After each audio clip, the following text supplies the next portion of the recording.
unashiriki vitendo dhalimu na biashara utaifanya sana, lakini matokeo ni madogo zaidi, yatakuwa masumbufu na kufanikiwa kwako kutakuwa kwa shida, maana unashiriki vitendo dhalimu. Jina la Bwana libarikiwe. Yesu asifiwe. Nimeokoka kabisa. Mwana wa Mungu mwenye uhitaji akaja ana shida ya kwamba nisaidie mpendo mwenzangu, una 100,000, usitake faida kwake, ni bora usimpe kabisa.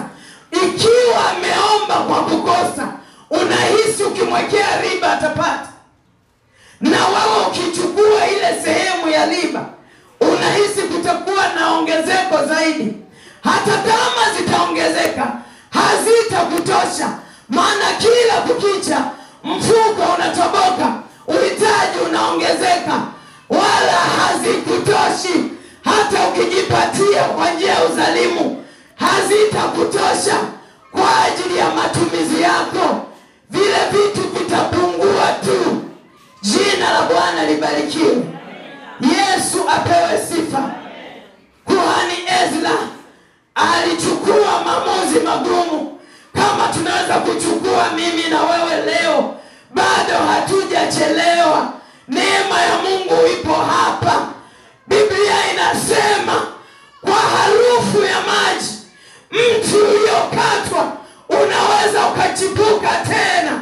Kumbe kwa neema ambayo bado ipo leo, tunaweza tukalia mbele za Mungu, tunaweza kujinyenyekeza jioni ya leo, tunaweza kumwomba rehema Mungu, huku tukiongozwa na kuhani, na kupitia ile toba ya kwetu na watumishi wa Mungu, rehema ya Mungu ikashuka kwetu, vilivyokufa vikafufuka, tulivyovikosa tukavipata. Mungu aliyenyamaza akasema tena. Usishiriki katika vitendo dhalimu. Mungu bado yupo na anaonekana wakati wowote, lakini anaonekana kwa wale wanaomcha na wale wanaomkubali na kutembea katika uaminifu. Yeye hawezi kuchelewa kwao, yeye hawezi kusinzia kwao, yeye hawezi kuacha hiyo miguu wanayotumia kutafuta riziki eti wakateleza na kubaki wamelala.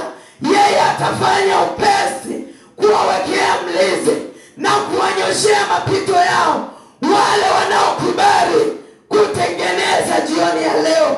Kanisa simama wakati Baba anasogea.